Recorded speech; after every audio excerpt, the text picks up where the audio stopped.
Outstanding, the ultimate accolade for teachers. We challenge primary teacher Kath Morgan to go from good to outstanding. A top inspector will observe one lesson. 2 experts will fine-tune her practice and beef up her presentation. She then gets 2 weeks to take on the advice before the inspector comes back for the final verdict. The line between good and outstanding is a shaky line. You never know which side you're going to fall on.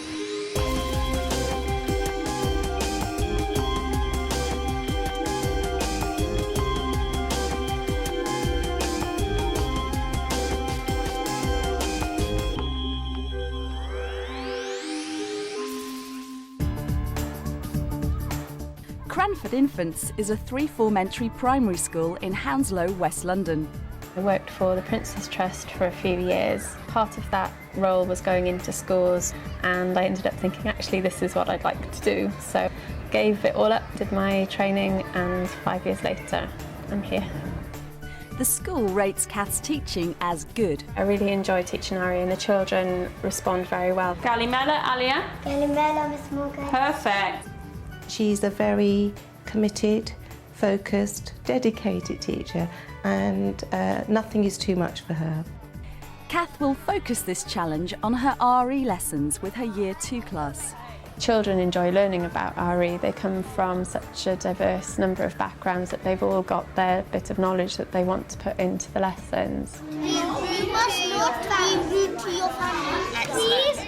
Miss Morgan's a good teacher and she's helpful and she always helps us when we do work.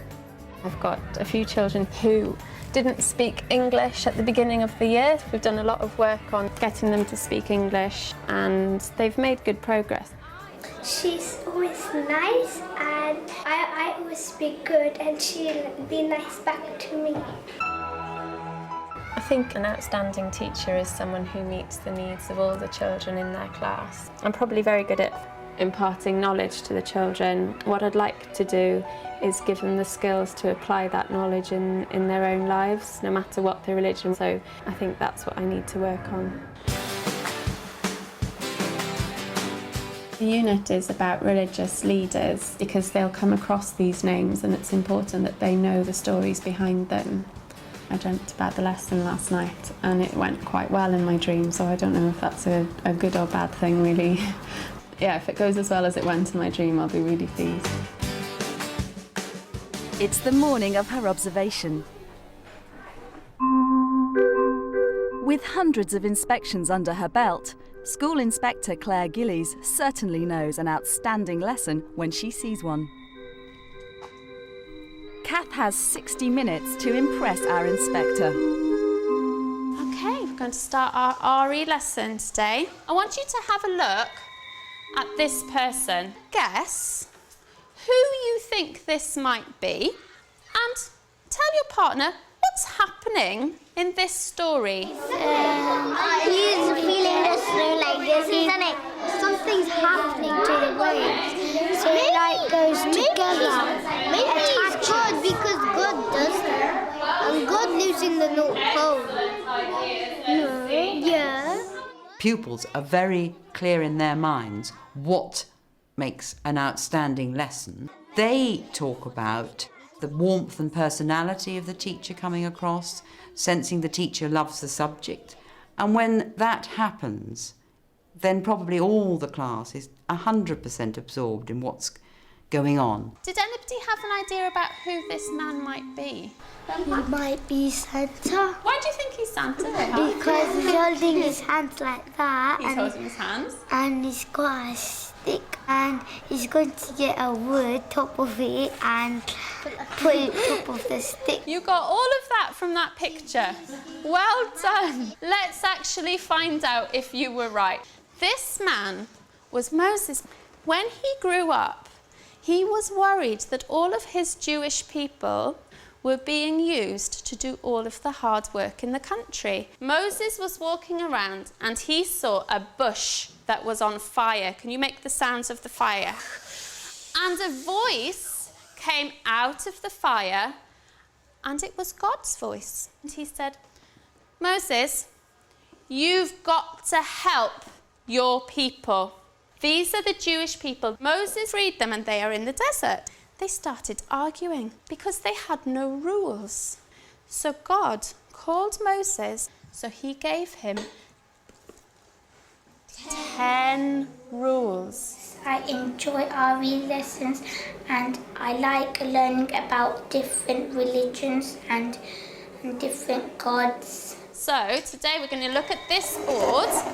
We are learning to use a religious story to think about rules in our own lives. This is what you're going to have to do when you go back to your tables. Read the bad choices, talk about which ones are worst, write your 10 rules, and then get ready to show them to everybody else. Some people are rude to their family. What's the rule you want Omer to write? You must worship your God. Okay. Sometimes I do naughty stuff at home, but now I learned how to stop it, and that's quite interesting for me. You must not tell tales. You must not tell tales. You must not be lazy. And you were on number 15. You must. And then you had to stop, didn't you? Should we give them a round of applause? That was fantastic. What about this group over here? What did you write? Do not be rude to your family. Excellent. You must worship God. Stop being lazy and help. Stop being lazy and help. Fantastic. Excellent. Right. Can I just read one of yours quickly, Majid, out again? You must worship God. Did you know that there are some people in the world who have decided...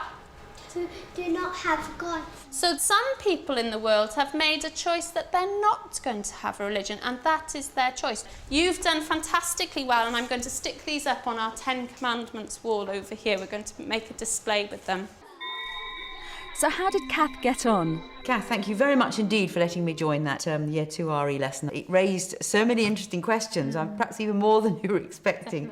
You've got lots of lovely tricks up your sleeve just to make things flow happily, and lovely ideas to get them to be things while you're telling a story, and to shout and to be physical. And one thing I'd written down, which was the story was a little rushed. And I mean, obviously it's such an enormous story, isn't it? I wanted to tell the whole story of Moses, and what I had was quite a short time to get quite a lot of quite difficult ideas over to them about the different people. I was getting to the 10 Commandments, that's the bit I was getting to, but I felt that it's important that the children learn about the story as well. Probably I would do that differently next time. We were just beginning to think of what things we should have if we were going to write rules. Yeah. And then we were rather sort of steered into your suggestions of what people had done that was wrong, and turning that into rules. Yeah. Now, I just wonder whether the concept of ranking, which was great, whether we could have built on our own rules to then rank. It would have given you a bit more time to perhaps look at the story a little bit more, and then you could have said, well, we have got some rules here, but let's think about bigger rules. There were obviously just some moments when they were particularly writing. You could have done a little prodding to sort of just stretch some of them. Just wondered if perhaps a little steering for those who clearly were ready to do a little bit more, to be sort of slightly extended. It was difficult because I wanted them to work in mixed ability groups, and I wanted them to get the discussion going, and I suppose the discussion was more important to me than what they wrote down. Maybe I could have put some prompts about using, maybe you can explain why they shouldn't do some of these things. Perhaps you can give people an alternative. And it was excellent to pick up that really difficult one about you must worship a God. I thought absolutely right. That would have tied in so beautifully if we just set the story in the similar, everybody has a different way of reading or using Bible stories through the rules. There were many outstanding features, particularly in your generic teaching skills. And you've obviously, behind the scenes, really got them into the idea of working together. They worked jolly hard. They did. I'm so and proud of them. Thank you very much for letting me see all that. You're welcome. I During the feedback, Claire told me that she'd noticed outstanding elements in the lesson, which I was really excited about. Having said that, she gave me pointers on how to get better. That puts the pressure on a little bit now, because for my own confidence, I've got to push myself now to reach the outstanding if I possibly can. The inspector highlighted Kath's need to stretch some of her pupils to challenge them and think more about rules in the context of their own lives. Now it's time to bring on the experts. To boost Kath's progress, help comes from primary RE advisor Leslie Pryor and voice and communications coach Ulrika Schulte-Bauchloh. They start by watching her lesson. When you're angry, count to 5. Stop being lazy and help. Stop being lazy and help. Fantastic. I really enjoyed the lesson. I thought there was a tremendous amount about it, which was really good. The main focus for me is going to be working with Kath to encourage her to sharpen up her learning objectives. What I would want to encourage her to do is to move from a content-led curriculum to one that's perhaps more concept-led or question-led. And a voice came out of the fire, and it was God's voice. There's a danger of damaging the voice, so I will work around the different resonance areas she can access. So it's not that she has to lose it, but to vary and to build and develop more the lower resonances as well. So, Kath, perhaps the best place for us to start is to look at the lesson plan and to think about your learning intentions. And you've said here that you want to use a religious story to help the children to think about their own lives. One of the things that I'm advising lots of teachers to do is to make sure that their learning intention is always phrased as a question. And I think that really helps the children to understand what it is you want them to learn. And that makes assessment easier for the teacher, because at the end of the lesson, what you need to know is whether or not the children can answer that question. You might want a question like, what rules do we have and why? We've spent a long time in school thinking exactly what do you want the children to learn by the end of this lesson. But I hadn't thought about using it as a question, so I'll try that. The other thing that you can do very successfully with stories is a community of inquiry approach.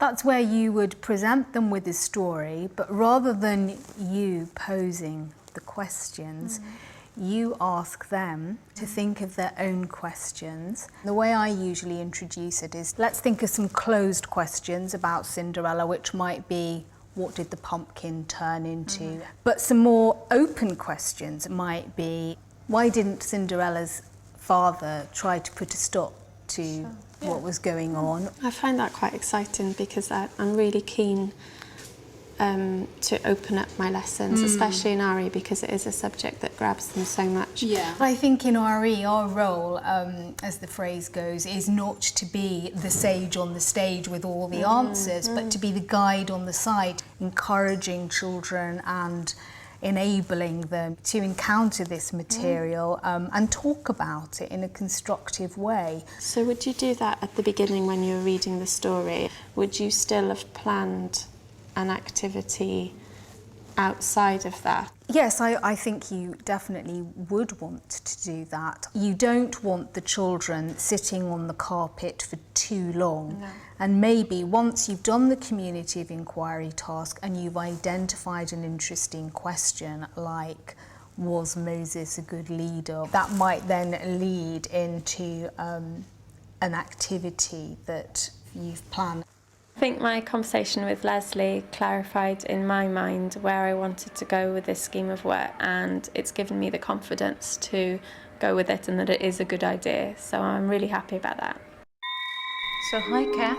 The point I like to raise is that you're sometimes holding onto your pen. The pen at the moment is hindering you, and it becomes this kind of Security blanket to hold on to. And I noticed when you got rid of it, your expressions and your gestures were even more expressive. So if you find a little box, a little basket, anything, like the house key, where you know you know I'll lose those as well.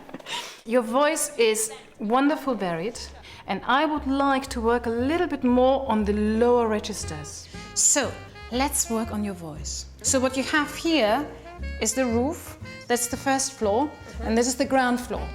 All your house has to resonate to create the sound most effectively. At the moment, you're mainly using the attic. Right. Can you make E? E. Now, ah. Use your hands as well. Ah, perfect. On an O. Oh. And come low and really go up. Okay. So, good and well done. Good. This is a pretty artificial environment right now. The kids are not there. No. Yeah. But if you just keep an eye on this, it is something to work on long term. Okay. The session with Ulrika was also helpful.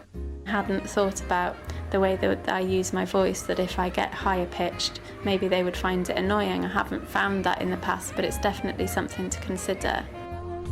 With her final observation just weeks away, it's back to the classroom to put all the advice into action and raise her game. The first question I've got for you is about a very special word. Who do you trust? And what is it about them that makes you trust them? Have I ever seen your dog? No. So I've got to trust you that you've got a dog. I believe in you. The Lima's pair, what were you talking about? Trust you to behave yourself. I trust you to behave yourself. What does trust mean to Alia? You have to listen to your teacher and trust them. I felt the lesson went really well. I tried to use the community of inquiry approach that Leslie suggested, and that worked really well. Isha's pair. Now then, you said that you were a bit stuck about the word miracle. I'm still conscious that I was probably holding my pen, and if I put it down, I will spend 10 minutes trying to find it when I need it again. So I am still holding onto the pen. I hope it's not detracting from the story too much. Spend some time thinking about the person that you trust. What is it about them that makes you trust them? Who you trust? God. Why? God gives us punishment and we say sorry, He'll forgive us. So a trustworthy person is forgiving. They met the learning intention, which was a question, as Leslie suggested.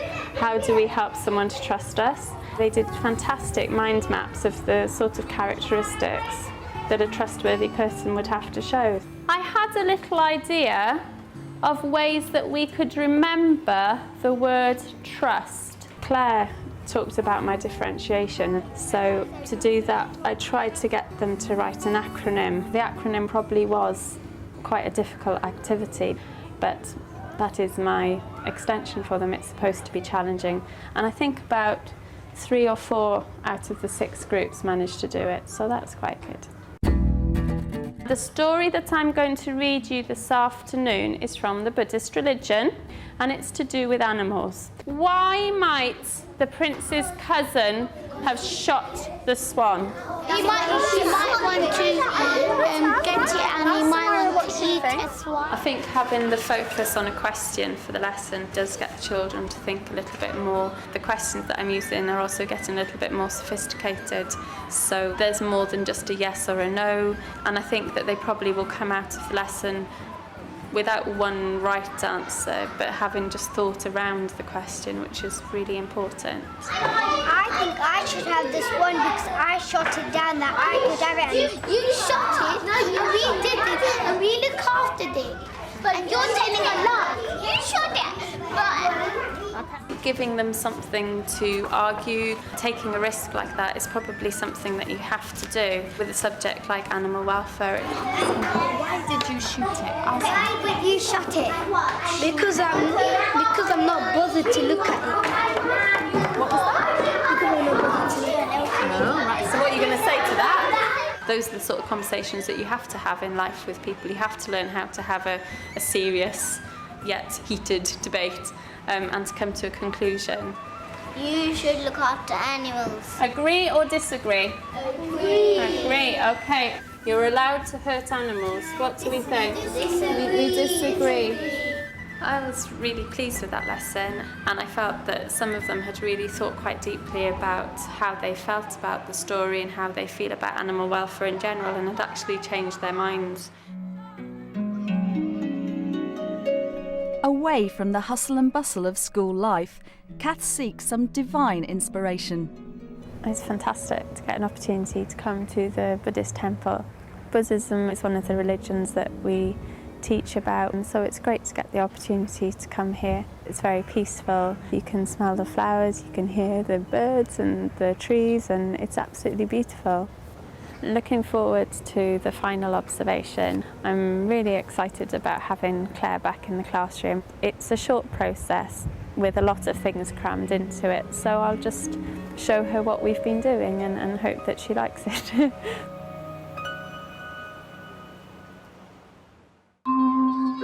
It's the day of Kath's final observation. Claire Gillies is back, and it's make or break time. I'm back at Cranford Infant School to watch Kath Morgan with her Year 2 RE lesson. This time the theme is giving.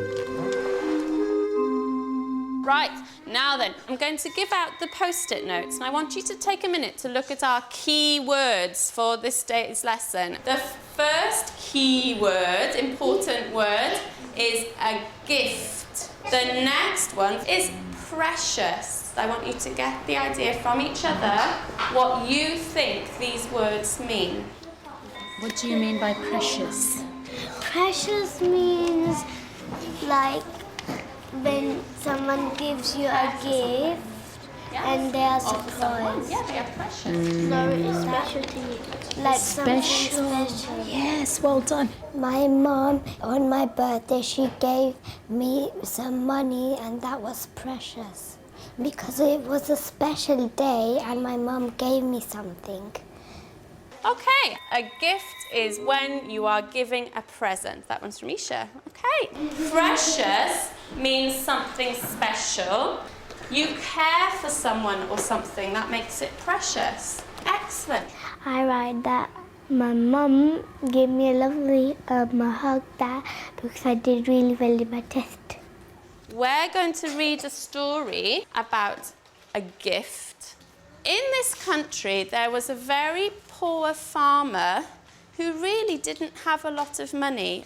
He actually had a mango tree. He saw the king looking very sad. The poor farmer gave the big mango yasin to the king, and he said, can you say that for me? I'm giving it to you because I want to see a smile on your face. He did start smiling. It was given as a sign of friendship. That's why it's precious to me. My family is very precious to me because at home they are always with me. In some envelopes on your tables, there are examples with different sorts of presents written on them. Put these gifts on our giving tree. Which ones would you think would be the most precious? We're sorting them out, and then if you finish, there are some blank ones in there, and you could put some gifts of your own. I think this is precious. I think this is precious. No, because it said my family all beginning nice to each other, because used to they'd be like bad to each other. Now they're being good, so this is more important. Okay, but that's precious because of my brother. Somebody gave it on his birthday. If this is very precious, very special, and then it gets to not very special to us, where would you put sharing a sweet from your friend? Okay, right, let's put them on. Right, can I have Rimon's group to come up to the front? At the top, friendship from all of my friends. Can you go and buy that at the shop? No? My uncle gives me a hug because I've done lots of good things. Can you go to the shop and buy a hug? No, but it's very special. And I'm going to choose one of the things at the bottom. PSP given by somebody I don't know very well. Doesn't mean anything. It's not special to you. Okay, let's give them a clap. Well done. Just as a special treat, because we were talking so much about the mangoes, and the mango being something that was very small, but it was given as a sign of friendship. Something you can't really buy in the shops, friendship. With all that expert advice and weeks of practice behind her, will Kath make it? From good to outstanding?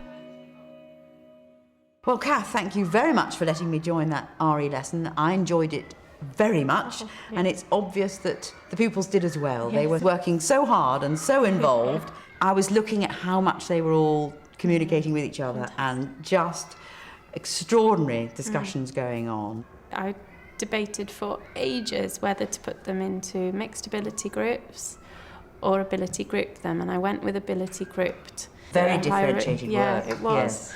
It was religious education, but it was also lots of personal thinking about what is kindness, what are gifts, so that it was very rich in their personal development. They didn't need me a lot of the time when they were there. They were working it out for themselves. I think that's the really important time. I think we can really feel that that was an outstanding lesson. Pupils worked so hard and gave so much to the whole thing, and I really feel confident that you and them together generated an outstanding lesson, and all the teaching that went into it was also outstanding. So it was very successful, and I really enjoyed being there. Thank you very much. Oh, thank you very much. They gave us outstanding. Did they? Yeah. Yes. Yeah, you know, you want to get outstanding. We all know you will. No, it's really, thanks a lot for your help. The journey has been brilliant. It's just given me the opportunity to really think about what makes a good RE lesson. I'm really thrilled that it came through as an outstanding lesson. We've worked so hard, and it all came together in the end.